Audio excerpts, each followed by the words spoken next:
तो हम इसमें वैसे डिज़ाइन के बारे में अब आगे पढ़ रहे हैं कि ये जो सेडिमेंटेशन टैंक है ना, जिसमें हम हॉरिजॉन्टल फ्लो टाइप टैंक पढ़ रहे हैं, इसको कैसे डिज़ाइन करना है। क्योंकि अभी हमने इससे पहले हमने देखा कि उसके जो टैंक को बनाएंगे उसके लिए हम कौन सा साइज ऑफ पार्टिकल लेंगे पहले तो, ठीक है। क्योंकि सबसे पहले तो यही पता होना चाहिए कि किसके लिए बना रहे हैं, किस वाले पार्टिकल के लिए कौन सा साइज लेने वाला है, ठीक है। तो वो हमने देख लिया कैसे निकालना है, ठीक है। अब ये आगे हम इसके बारे में और पढ़ेंगे कि इसकी हाइट, लेंथ, ब्रेथ कैसे बनानी है, ठीक है। ये सब की पार्टिकल की वेलोसिटी क्या होगी, सेटलिंग वेलोसिटी क्या होगी, फ्लो वेलोसिटी क्या होगी, ठीक है। तो ये सब हम इसके अंदर मेजर करना सीखेंगे और ये बहुत इंपॉर्टेंट टॉपिक है, आपको याद होना चाहिए इनके बारे में कि हमें कैसे निकालने होते हैं, ठीक है। ओके, तो यहाँ पे आगे स्टार्ट कर रहे हैं। अभी हमने देखा किस साइज के लिए बनाना था, वो ऑलरेडी हमने देखा। आगे देख रहे हैं कि अब देखो वेलोसिटी, ठीक है। इसमें 3 टाइप की वेलोसिटी आप देखोगे। पहली तो ये है कि मतलब जो आपने साइज पार्टिकल कंसीडर करा है उसका क्या वेलोसिटी थी जब वो फ्लो हो रहा था। ये चीज समझना, ठीक है। एक चीज देखो, ये तो है सेटलिंग वेलोसिटी, ये एस लिखा हुआ है, ओके। ये तो है सेटलिंग वेलोसिटी, मतलब कि वो नीचे सेटल किस तरीके से हो रहा है, ठीक है। ये वो कौन सी वाली वेलोसिटी है, हॉरिजॉन्टल वेलोसिटी है कि आगे जो फ्लो हो रहा है तो उसकी वेलोसिटी क्या है उस पार्टिकल की, ठीक है। वो एक ही पार्टिकल के बारे में बात कर रहा है, ठीक है। क्योंकि हमें पता है वो आगे भी फ्लो हो रहा है, नीचे भी फ्लो हो रहा है, ठीक है। पर हम क्या लेके चलेंगे, इसकी नेट वेलोसिटी, ठीक है। कि वो नेट क्या थी, उसकी एक्चुअल क्या है, मतलब वो जो नीचे जा रहा है, क्योंकि वो नेट ही तो निकालेंगे इन दोनों का। हम इनका क्या है, नेट निकालेंगे, क्योंकि ये हॉरिजॉन्टल भी है इसके पास, वर्टिकल भी है, तो ऑफ कोर्स वो कुछ इस डायरेक्शन में एक्चुअली फ्लो कर रहा है पार्टिकल, ठीक है। ना तो वो सीधा मूव कर रहा था, ना वो जस्ट नीचे जा रहा है, वो दोनों टाइप का मोशन फ्लो कर रहा है, इसलिए वो इस तरीके से जा रहा है, ठीक है। तो ये एक्चुअल वाली जो है ना, जो ये जो नेट हमने निकाली है उसको हम bs से रिप्रेजेंट करेंगे, ठीक है। इसका मतलब ये है कि velocity corresponding to design size of particle is called surface overflow rate. तो ये कह रहा है कि जिस पार्टिकल के लिए डिजाइन करी थी उसकी वेलोसिटी को हम क्या बोलते हैं, सरफेस ओवरफ्लो रेट। और दूसरा क्या बोलते हैं इसी को, ओवरफ्लो सुपरफिशियल वेलोसिटी। और क्या बोल सकते हैं, फिक्टिशियस वेलोसिटी, ठीक है। तो ये तीनों है, इसको वी नॉट से रिप्रेजेंट करेंगे, ठीक है। इसको निकालने के लिए सिंपल सा इस तरीके से फॉर्मूला दिया जाता है कि वी नॉट इक्वल्स टू, ये है डिस्चार्ज अपॉन में बी एल। अब देखो, डिस्चार्ज मतलब कि पानी कितना आ रहा है, ये तो सिंपल सा बता देंगे क्वेश्चन में, या फिर बताएंगे ऑफ कोर्स, ठीक है। तो ये क्वेश्चन में आपको बता देंगे कि डिस्चार्ज इतना था, तो उसके बाद फिर बी एल आपको खुद निकालना पड़ेगा, ठीक है। तो ये बी एल का मतलब क्या है कि ये कह रहा है जैसे कि हाइट है। अब सुनो, हाइट हमें कौन सी वाली लेनी है, फ्री बोर्ड को नहीं लेना है, ठीक है। इसमें हम कौन सी वाली हाइट के बारे में बात कर रहे हैं, इस वाली की, जिसमें क्या है ओनली सेटलिंग हो रहा है, ठीक है। इधर ही पार्टिकल क्या है, सेटल हो रहे हैं नीचे, ठीक है। तो ये वाली हाइट लेनी है, ठीक है। और ये है अपनी लेंथ, यहाँ से ये इसकी लेंथ है कि कितना लेंथ होगा उसके लिए, ठीक है, टैंक के लिए। और ये अपनी हाइट हो गई, ठीक है। ये हो गया। अब देखो, ये है ब्रेथ, ठीक है। ब्रेथ कौन सी वाली है, आप देखो एक चीज की, मान लो मैं थोड़ा डॉटेड लाइन से बना रही हूँ, ये इस तरीके से है, ठीक है।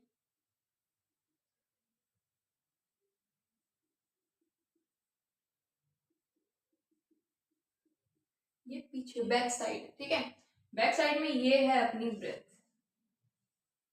ठीक है, बी। तो ये ब्रेथ है, ठीक है।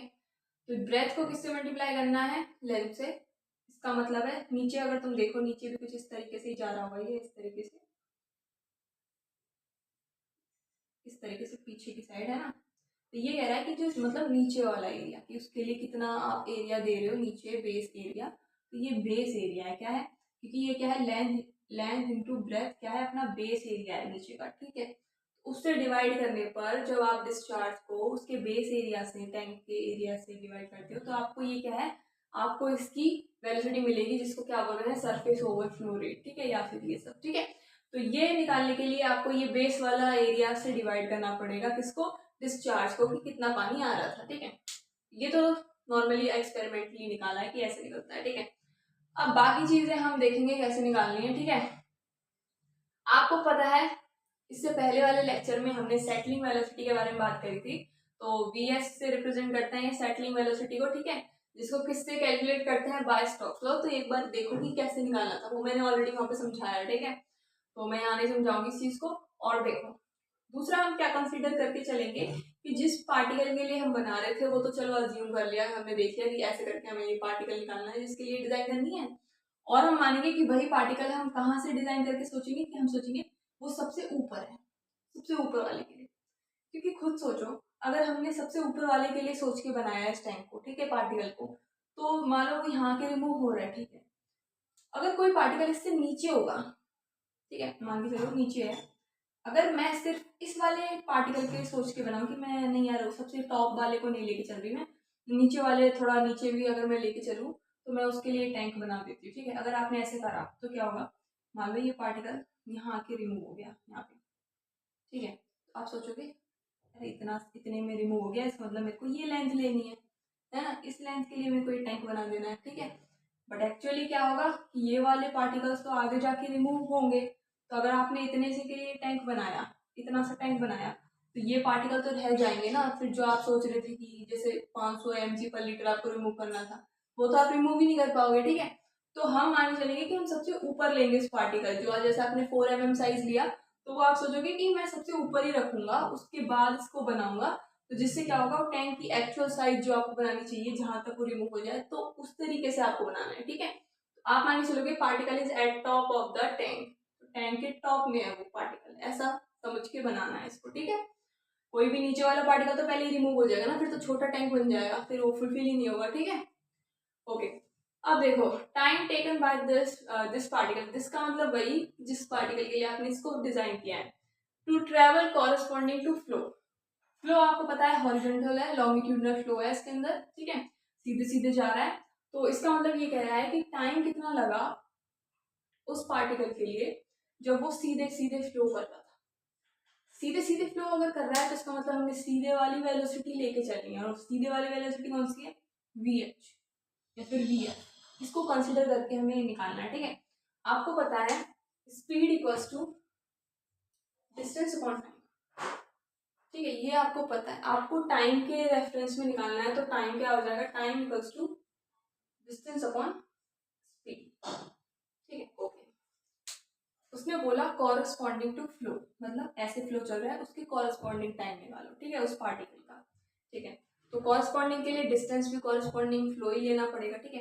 तो ये वाला डिस्टेंस ही लेना पड़ेगा, फ्लो इधर है तो ऑफ कोर्स ये वाला डिस्टेंस लेके चलना पड़ेगा। ये डिस्टेंस कितना है अपना L, लेंथ, ठीक है, तो ये लेंथ आया डिस्टेंस की जगह पर। अब ऐसा स्पीड, आप कौन सी स्पीड लेके चलोगे, ये वाली तो लेके नहीं चलोगे, हमें कॉरस्पॉन्डिंग टू फ्लो निकालना है, तो आप ये वाली वेलोसिटी लोगे, ठीक है, जिसको हॉरिजॉन्टल फ्लो वेलोसिटी कहते हैं, और ये फ्लो के लिए रिप्रेजेंट कर रहा है VF, ठीक है। तो आप VF ले लो, VH ले लो, आपकी मर्जी, ठीक है। यहाँ लोगे आपको ये टाइम निकल के आ जाएगा कि उसको सीधे चलने में कितना टाइम लगेगा, ठीक है। अब दूसरा है कि time taken to settle particle, particle को सेटल होने में कितना टाइम लगा, ठीक है। सेटल होने के लिए आपको क्या है, सेटलिंग वेलोसिटी ही लेनी पड़ेगी, ये नीचे आने में कितना टाइम लगा था, ठीक है।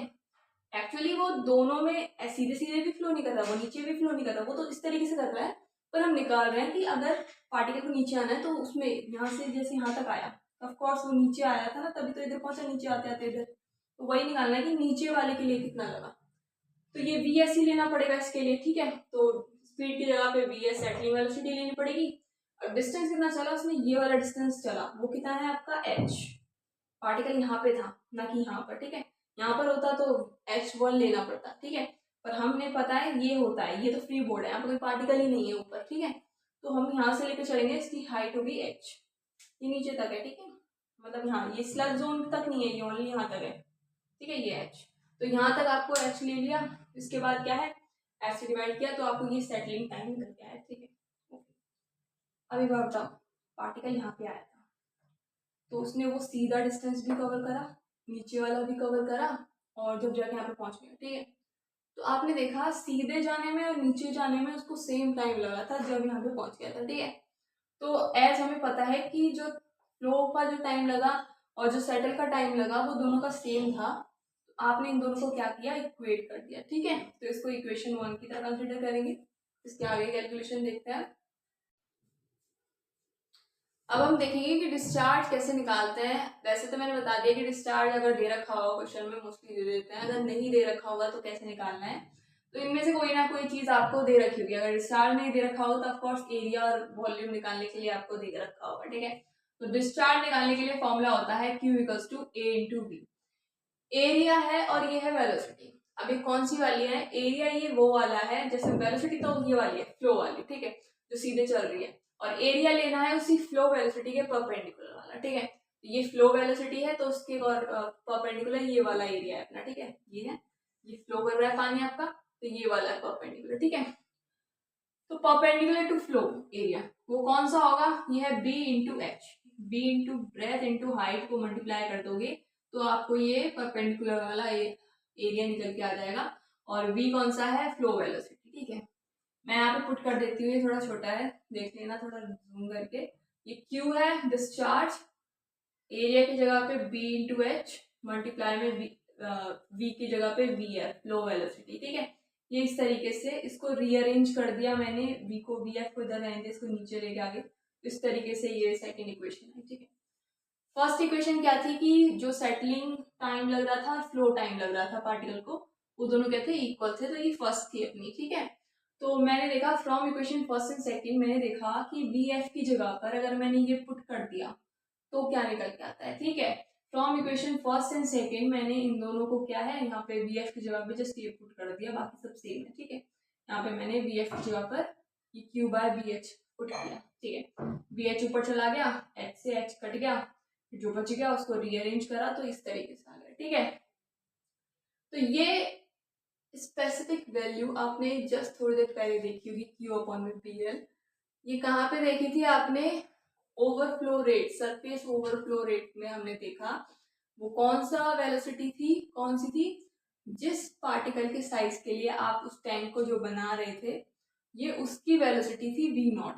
वी नॉट की वैल्यू थी इतनी, ठीक है। वो अपना क्या था, ये क्या किसके इक्वल थी वैसे? हाँ, तो वी नॉट क्या था?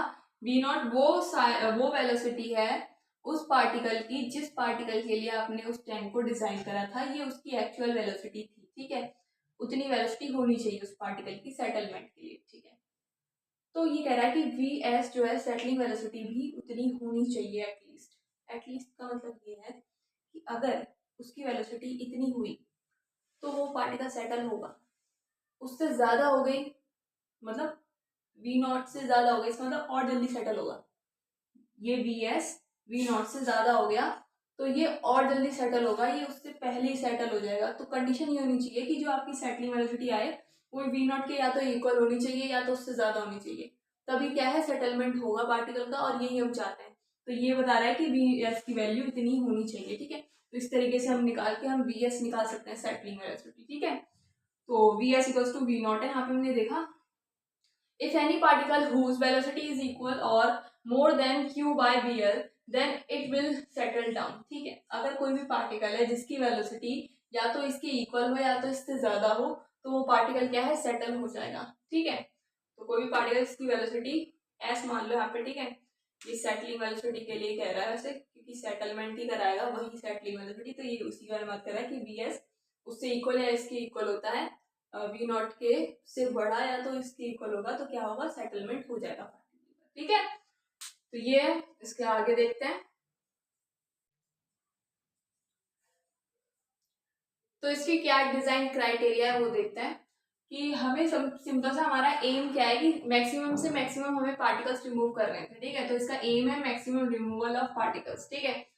और पहला पॉइंट जो है वो हमने देख लिया कि हमारा जो सेटलिंग वेलोसिटी है वो ज्यादा होना चाहिए या फिर उसके इक्वल होना चाहिए, किसके? वी नॉट के, सरफेस ओवरफ्लो रेट के, जो कि क्या होती है क्यू बाय मतलब discharge by b into l bracket into length, ठीक है। तो इससे बड़ी या फिर इसके इक्वल होनी चाहिए, ठीक है। दूसरा है एफिशिएंसी, ये एफिशिएंसी का साइन है। एफिशिएंसी ऑफ सेडिमेंटेशन टैंक कैसे निकालते हैं पूछ लिया, तो किस तरीके से निकालोगे कि सेटलिंग वेलोसिटी अपॉन में v not surface overflow rate multiply में 100, इस तरीके से निकालते हैं हम एफिशिएंसी ऑफ सेडिमेंटेशन टैंक, ठीक है। अगर v not v s equal to v not हो जाए, दोनों इक्वल हो जाए तो दोनों करके क्या हो जाएगा 100, इसका मतलब एफिशिएंसी 100% निकल के आएगी। बहुत अच्छी, मतलब पूरे जितना आप चाहते थे उतने रिमूव करके दिए, ठीक है।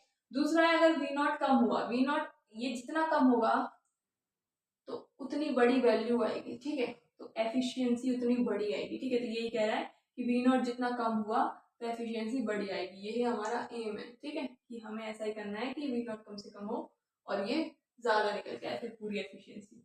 We need to design for, किसके लिए हमें डिज़ाइन करना है, design for small size particles. ये कह रहा है कि अगर आप टैंक को डिज़ाइन कर रहे हो तो आपको पार्टिकल का साइज स्मॉलर कंसिडर, ऐसा स्मॉल के लिए बनाओगे ना टैंक को, तो लार्ज वाले तो खुद ही सेटल हो जाएंगे क्योंकि स्मॉल, जितना स्मॉल के लिए बनाओगे उससे बड़े वाले उससे पहले खुद ही सेटल हो जाएंगे। तो ट्राई करो कि आप जिस टैंक को बना रहे हो वो स्मॉल साइज पार्टिकल के लिए बनाओ, तो एफिशिएंसी ज़्यादा आएगी, ठीक है। दूसरा कह रहा है ये जो सेटलिंग वेलोसिटी है, तो सेटलिंग वेलोसिटी ज़्यादा होनी चाहिए। ज़्यादा होगी तो ये क्या है, वैल्यू जितनी ज़्यादा होगी तो एफिशिएंसी उतनी ज़्यादा निकल के आएगी, तो ये वही बता रहा है। तीसरी चीज़ कह रहा है मोर सरफेस एरिया। इसका मतलब ये है, मान लो आपने टैंक इतना बनाया था, ठीक है, इसमें पार्टिकल यहाँ तक सेटल हो रहे थे और जो कोई पार्टिकल थे वो आगे चले जा रहे थे, अगर बड़े हैं तो, ठीक है, आई मीन छोटे हैं, ठीक है, छोटे हैं क्योंकि वो बाद में फिर सेटल होते हैं, बाद में ना बड़े वाले उससे पहले पहले सेटल होते जाते हैं। तो ये पार्टिकल मान लो इधर सेटल हो गया, किसी का लेस वेट था तो वो आगे जाके वेट हुआ, आई मीन सेटल हुआ। तो इसका मतलब क्या हुआ कि अगर मान लो आपने सरफेस एरिया ज़्यादा दिया, इसको और एक्सटेंड करके बड़ा अगर आपने टैंक बनाया तो सरफेस एरिया ज़्यादा मिल जाएगा, ठीक है, जिससे जो थोड़े छोटे छोटे भी पार्टिकल्स थे वो आगे रिमूव हो रहे थे तो वो उस टैंक के अंदर ही रिमूव हो जाएंगे, ठीक है। तो सरफेस एरिया बढ़ाओगे तो क्या है, एफिशिएंसी ज़्यादा निकल के आएगी, ठीक है। ये 3 पॉइंट थे। कुछ इंपॉर्टेंट पॉइंट है कि आपकी जो फ्लो वेलोसिटी है वो किसके बीच में रेंज करती है, कहाँ से कहाँ तक, 0.15 टू 0.90 मीटर पर सेकेंड तक इसकी वेलोसिटी होती है। हम अगर क्वेश्चन सॉल्व करेंगे, अगर ये हमें फ्लो वेलोसिटी नहीं दे रखी है तो हम क्या लेके चल सकते हैं, 0.30 मीटर पर सेकेंड, ठीक है। और आपको ये रेशियो याद होना चाहिए कि L/B इक्वल्स टू 4 होता है, ठीक है। लेंथ अपॉन ब्रेथ का रेशियो हमें 4 लेके चलना है टैंक के लिए, ठीक है। इसके आगे देखते हैं, तो हम आगे देखते हैं। अब हम देख रहे हैं कि जैसे मैंने बताया था कि सेडिमेंटेशन जो होता है वो 2 तरीके से किया जा सकता है, ठीक है, पहले वाले लेक्चर में। तो एक तो था कि प्लेन सेडिमेंटेशन हो सकता है, दूसरा होता है सेडिमेंटेशन विद कोगुलेशन, ठीक है। अब दोनों का एक इम्पोर्टेंस क्या था कि प्लेन सेडिमेंटेशन तो ऐसा होता है कि मतलब उसमें कुछ भी मिक्सिंग नहीं करनी है, हमें एक्सटर्नली कुछ नहीं डालना उसके अंदर, वो खुद सेटल होंगे पार्टिकल्स अपने वेट के थ्रू। तो बड़े वाले साइज के जो पार्टिकल होते हैं वो तो सेटल हो जाते हैं, जिनका साइज छोटा होता है वो क्या है, फ्लोट करते रहते हैं, तो वो उनके लिए हम सेडिमेंटेशन विद कोगुलेशन करते हैं।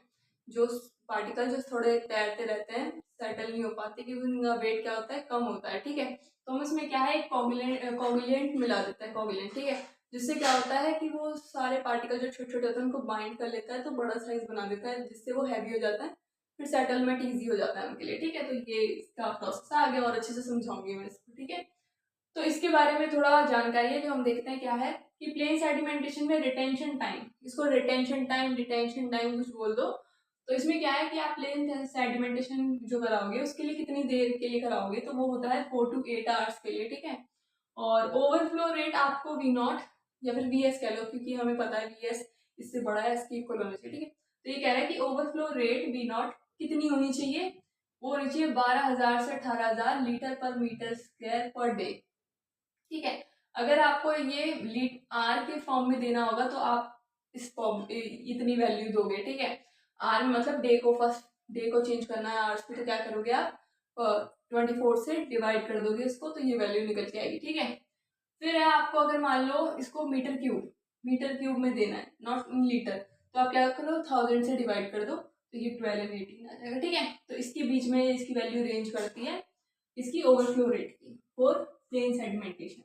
अब स्लग जोन की हाइट आपको कितनी रखनी है, तो वो 0.8 मीटर से 1.2 मीटर के रेंज में रखना है। ये सब इसीलिए है, ये आपको याद करना है क्योंकि क्वेश्चन में बाई चांस अगर आपको स्लग जोन की हाइट नहीं दी, पूछ ली, आपको ओवरफ्लो रेट नहीं दिया, तो आपको ये लेके चलना पड़ेगा, इनमें से कोई सा आपको मेंशन करना पड़ेगा कि मैंने ये लेके चल रही हूँ, मैं लेके चल रहा हूँ, ठीक है। और रिटेंशन टाइम आपको नहीं दिया तो आप जस्ट इसीलिए इन्फॉर्मेशन है आपको याद करनी, ठीक है। और ये हो गया स्लग जोन की हाइट। और फ्री बोर्ड की हाइट कितनी होती है, 0.3 मीटर से 0.5 मीटर के बीच में रेंज करती है। और फिर आता है सेडिमेंटेशन विद कोगुलेशन में क्या होगा कि रिटेंशन टाइम आपको 2 to 4 आवर्स देना पड़ेगा, और ओवरफ्लो रेट कितना देना पड़ेगा आपको 24,000 से 30,000 के बीच में, ये लीटर पर मीटर स्क्वायर पर डे के हिसाब से है। और अगर आर में पूछा है तो 1000 से 1250 के बीच में रेंज करता है। और अगर आपको मीटर क्यूब में पूछ लिया, नॉट इन लीटर, तो 24 to 30 तक वेरी करता है, ठीक है। तो ये दोनों हैं क्या मतलब किस तरीके से सेडिमेंटेशन कर सकते थे, 2 तरीके से, उनके बारे में कुछ इन्फॉर्मेशन है जो याद होनी चाहिए, ठीक है। अब इसके आगे का हम नेक्स्ट लेक्चर में पढ़ेंगे क्योंकि लेंथी हो जाएगा, ठीक है। तो नेक्स्ट पार्ट पे कंटिन्यू करते हैं। Thank you for watching.